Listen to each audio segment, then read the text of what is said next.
एक छोटे से गांव में एक राजा रहता था। वह बहुत ही कठोर और बहुत ही सख्त दिल था। वह अपने फैसले बहुत ही जल्दी ले लिया करता था और किसी की राय नहीं लिया करता था।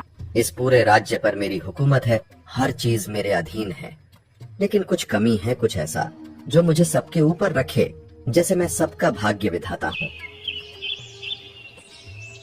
सेनापति सुनो मेरे आदेश को। आज से मैं इस राज्य का केवल शासक ही नहीं बल्कि भाग्य विधाता भी हूँ। जी महाराज, आपके आदेश का पालन होगा। जब ही महारानी आ जाती है। महाराज, मैंने सुना कि आप अपने को भाग्य विधाता घोषित करना चाहते हैं, क्या यह सही है? महारानी, जब राजा कुछ कहता है तो वही सही होता है। अब इस राज्य के हर इंसान का भाग्य मेरे हाथ में होगा। लेकिन महाराज, भाग्य बनाने का अधिकार तो सिर्फ ऊपर वाले के पास है। आप कैसे किसी का भाग्य तय कर सकते हैं? ऊपर वाला? अब यहाँ का भगवान मैं हूँ। मैं तय करूँगा कि कौन जिएगा, कौन हंसेगा और कौन रोएगा। महाराज, ये घमंड आपको कहीं अनर्थ में न डाल दे। यह संसार किसी इंसान का नहीं है, ऊपर वाले का है। मुझे समझाने की कोशिश मत करो महारानी। मेरी शक्ति, मेरा अधिकार ही अब इस राज्य का भाग्य है। जो मेरे इस फैसले से सहमत नहीं है, उसे परिणाम भुगतने के लिए तैयार रहना चाहिए। सुनो गांव वालों, हमारे महाराज ने एक नया आदेश दिया है और इसे सुनना और मानना हर एक के लिए अनिवार्य है। आज से हमारे महाराज केवल राजा नहीं बल्कि इस पूरे राज्य के भाग्य विधाता है। अब से हमारे जीवन, हमारी खुशियाँ और हमारा दुख सब उनके हाथ में है। जो भी इस बात को न मानेगा उसे सबसे सख्त सजा मिलेगी। अरे रामू, तुमने सुना महाराज ने नया फरमान जारी किया है। अब हमें उन्हें भाग्य विधाता मानना पड़ेगा। जो नहीं मानेगा उसे सबसे सख्त सजा मिलेगी। क्या भाग्य विधाता? इंसान कभी भी भाग्य विधाता नहीं हो सकता। ये हक सिर्फ ऊपर वाले का है। मैं इसे नहीं मानूंगा, चाहे कुछ भी हो जाए। रामू, सोच समझ के बोल। महाराज ने साफ कह दिया है कि जो उन्हें भाग्य विधाता नहीं मानेगा उसे सख्त सजा मिलेगी। तुम्हें नहीं डर लगता? राजू, हम कब तक डरते रहेंगे? अगर एक इंसान ही खुद को भाग्य विधाता मान ले तो सच में हम गुलाम बनकर रह जाएंगे। मेरी आत्मा नहीं मानेगी कि मैं किसी इंसान को अपना भगवान मान लूं। गांव की गली में रामू अकेला जा रहा है। अरे रामू, सुना है कि तुमने महाराज को भाग्य विधाता मानने से इनकार कर दिया है। सच है ये? हाँ काका, मैंने साफ कह दिया है कि मैं किसी इंसान को भाग्य विधाता नहीं मान सकता। भाग्य विधाता केवल ऊपर वाला है और उसी का हक है हमारे भाग्य पर फैसला करना। अरे सही कहा रामू, तुमने तो हमारे मन की बात कह दी। तुम अकेले हो जो सच्चाई का साथ दे रहे हो, बाकी तो सब डर के मारे चुप हैं। काका, डर कर जीना कोई जीना नहीं है। अगर हम सब मिलकर सच का साथ दें तो डरने की जरूरत ही क्या है। हमारे विश्वास में ही हमारी ताकत है। रामू, तुम्हारी ये हिम्मत और सच्चाई के लिए खड़े रहने का जज्बा हमें भी प्रेरित करता है। तुम्हारे जैसे इंसान ही इस गांव की शान है। सेनापति, क्या कोई ऐसा बच्चा या प्रजा का व्यक्ति है जो मुझे भाग्य विधाता नहीं मानता? महाराज, हाँ, एक व्यक्ति है जिसका नाम राजू है। वह कह रहा है कि भाग्य विधाता सिर्फ ऊपर वाला है, कोई इंसान नहीं। यह राजू कौन होता है? मुझे चुनौती देने वाला। उसने किस अधिकार से ये बात कही है? महाराज, राजू साधारण प्रजा का एक साधारण व्यक्ति है, लेकिन उसकी बातें लोगों के बीच में तेजी से फैल रही हैं। ये लोग मेरे साम्राज्य में हैं और मुझे ही चुनौती दे रहे हैं। सेनापति, फौरन जाओ और उस राजू को मेरे सामने पेश करो। मैं देखता हूँ उसे जो मुझे भाग्य विधाता नहीं मानता। जैसी आपकी आज्ञा महाराज, मैं उसे तुरंत आपके सामने लाता हूँ। रामू का दोस्त राजू रामू के पास आता है। रामू, अरे भाई, तुमने ये क्या किया? तुम जानते भी हो राजा को तुम्हारी बातों के बारे में सब पता चल गया है। मैंने कुछ गलत नहीं कहा, सच बोला है। भाग्य विधाता सिर्फ ऊपर वाला है, कोई राजा नहीं। पर भाई, ये बात इतनी आसान नहीं है। राजा ने गुस्से में सिपाहियों को तुम्हें पकड़ने का हुक्म दिया है। वो खुद को भाग्य विधाता समझते हैं। राजा हो या कोई और, अगर मैं सच पर हूँ तो डर किस बात का? जब मैं उसे भाग्य विधाता मानता ही नहीं तो वो मेरा क्या कर लेगा? इतने में अचानक कुछ सिपाही वहाँ पहुँचते हैं और रामू को पकड़ के राजा के दरबार लेकर आ जाते हैं। रामू, क्या ये सच है कि तुम मुझे भाग्य विधाता नहीं मानते? जी हाँ महाराज, मैं यही मानता हूँ। आप राजा हैं, हमारे शासक हैं, लेकिन भाग्य विधाता नहीं। भाग्य तो ऊपर वाला लिखता है। सोचो रामू, मेरे साम्राज्य में मेरा अपमान करने का अंजाम बहुत बुरा होता है। तुम्हें ये बात बोलने का साहस कैसे हुआ?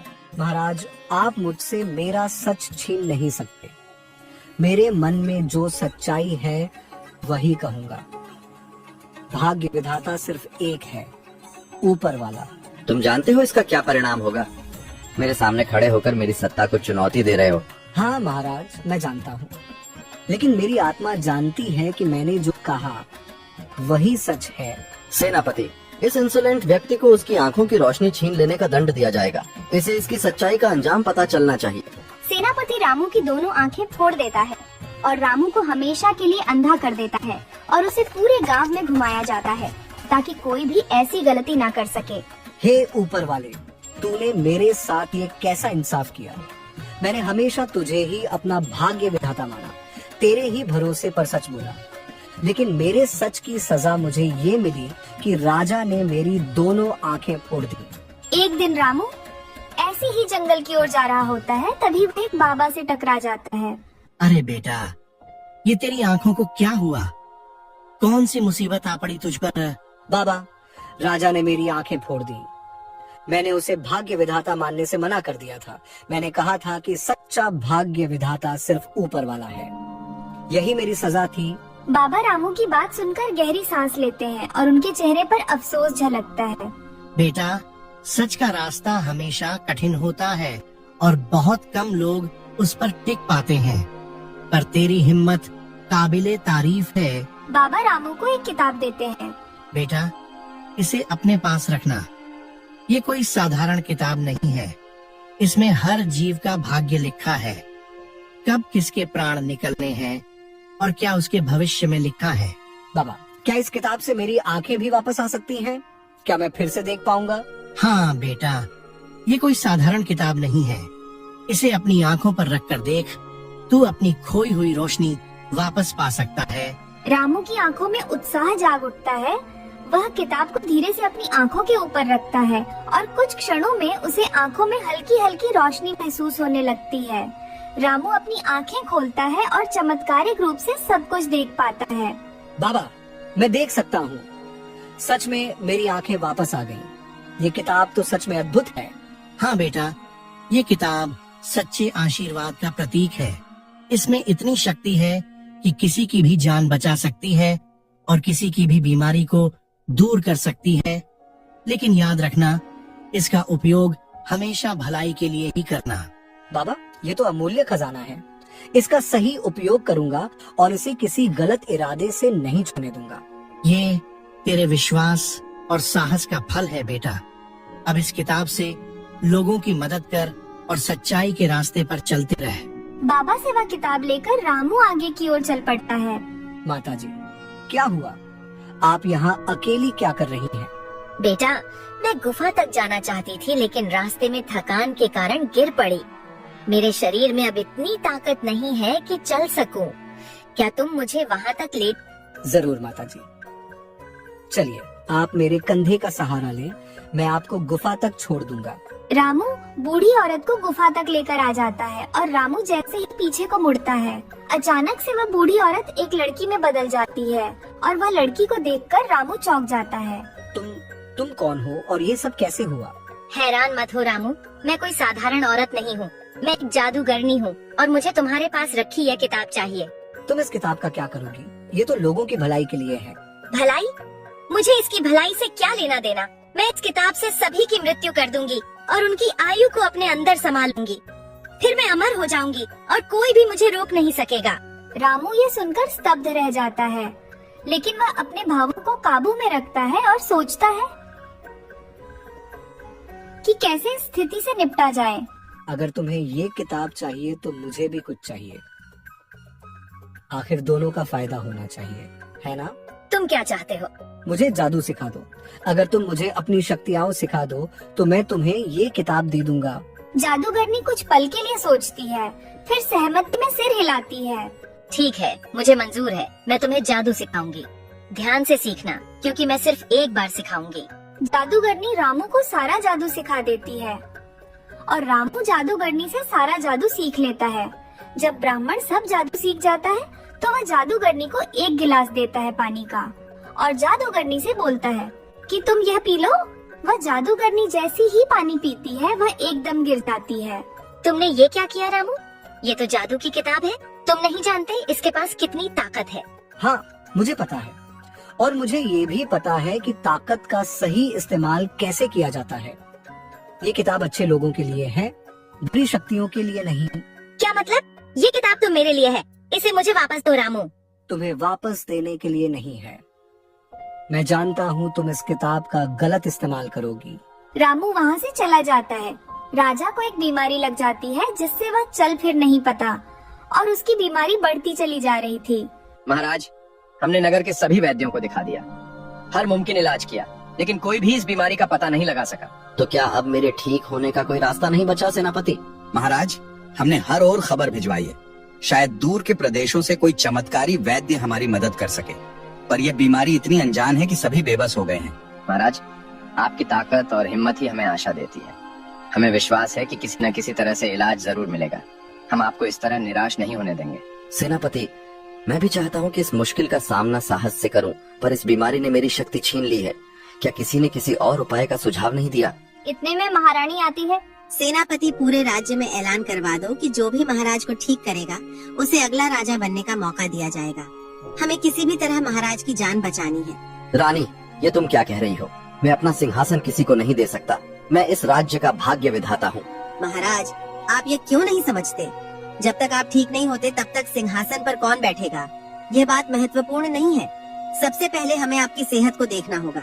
पर रानी, मैं ऐसा कैसे मान लूं कि मेरे बाद कोई और राजा बने? महाराज, यह निर्णय सिर्फ आपके लिए है, इस राज्य के लिए है।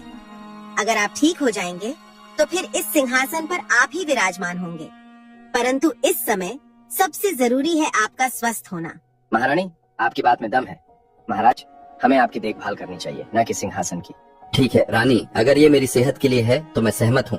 सेनापति, तुम रानी की आज्ञा का पालन करो। जो आज्ञा महाराज। महारानी, मैं तुरंत ही ऐलान करवाता हूँ कि जो भी महाराज को ठीक करेगा उसे अगला राजा बनाने का अवसर मिलेगा। पूरे गांव में यह बात फैल जाती है कि जो भी राजा को ठीक करेगा वह अगला राजा बनेगा। यह बात रामू को भी पता चलती है। क्यों ना मैं ही महाराज को ठीक कर दूं? बाबा की पुस्तक में कई ऐसे मंत्र हैं जिनसे बड़ी बीमारी का इलाज किया जा सकता है। अगर मैं सफल हो गया तो अगला राजा मैं ही बन जाऊंगा। लेकिन पहले मुझे यह बात बाबा को बतानी चाहिए। रामू बाबा के पास जाता है। बाबा, महाराज की तबीयत बहुत खराब है। पूरे राज्य में ऐलान हुआ है कि जो उन्हें ठीक करेगा वही अगला राजा बनेगा। लेकिन बाबा, ये वही महाराज हैं जिन्होंने एक समय मेरी आंखें फोड़ दी थी। क्या मुझे सच में उनकी मदद करनी चाहिए? बेटा, किसी के बुरे कर्मों का जवाब बुराई से नहीं दिया जाता। इस पुस्तक में जो ज्ञान है वो लोगों की मदद के लिए है, चाहे वह कोई भी हो। तुम्हारे पास ये मौका है कि तुम उनकी बीमारी को दूर करके अपनी महानता साबित करो। बाबा, मुझे उनसे अब भी गुस्सा आता है। उन्होंने मेरे साथ जो किया वो भूलना आसान नहीं है।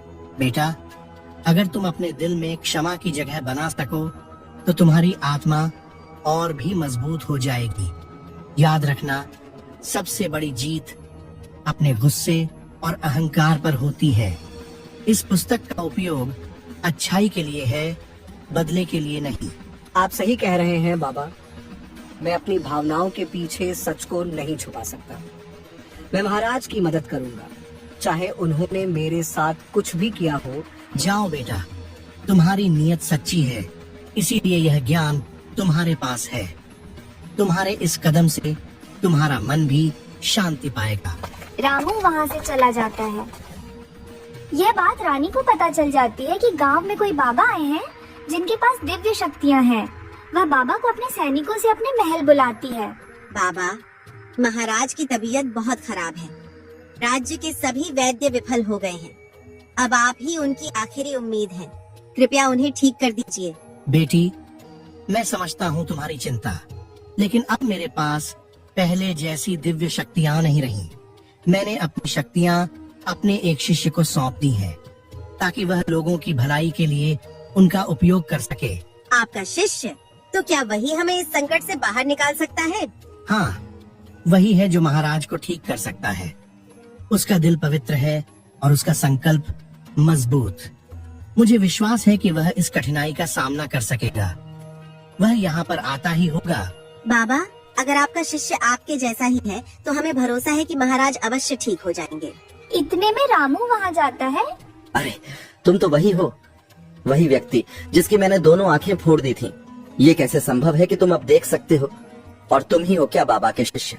हाँ महाराज, मैं वही रामू हूँ और मैं बाबा का शिष्य भी हूँ। मुझे बाबा ने इसीलिए चुना है कि मैं आपकी मदद कर सकूं, चाहे आपने मेरे साथ कुछ भी किया हो। रामू, तुम मेरे प्रति इतनी घृणा क्यों नहीं रखते? मैंने तुम्हारे साथ बहुत अन्याय किया है, फिर भी तुम मेरी मदद करने आए हो। महाराज, बाबा ने मुझे सिखाया है कि सच्चा ज्ञान और ताकत उन लोगों की भलाई में है जो तकलीफ में है। मैं अपने दिल में गुस्सा रखकर इस ज्ञान का सही उपयोग नहीं कर सकता, इसलिए मैं यहाँ आपकी मदद के लिए हूँ। रामू ने महाराज के सिर के ऊपर पुस्तक रखी और महाराज एकदम ठीक हो गए। रामू, आज मुझे समझ आया कि मैंने कितनी बड़ी गलती की।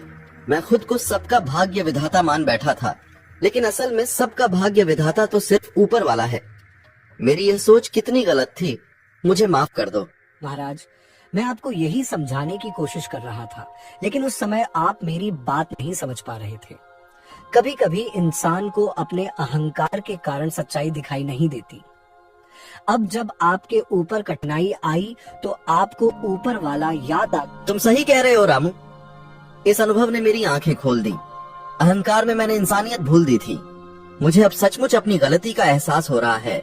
महाराज, इसलिए कहते हैं कि जब भी कुछ मांगो तो सच्चे दिल से ऊपर वाले से मांगो। हम सब उसके हाथ की कठपुतलियां हैं, वही हमारे कर्मों का फल देता है और सही राह दिखाता है। रामू, तुमने मुझे आज सही मायनों में ज्ञान दिया है।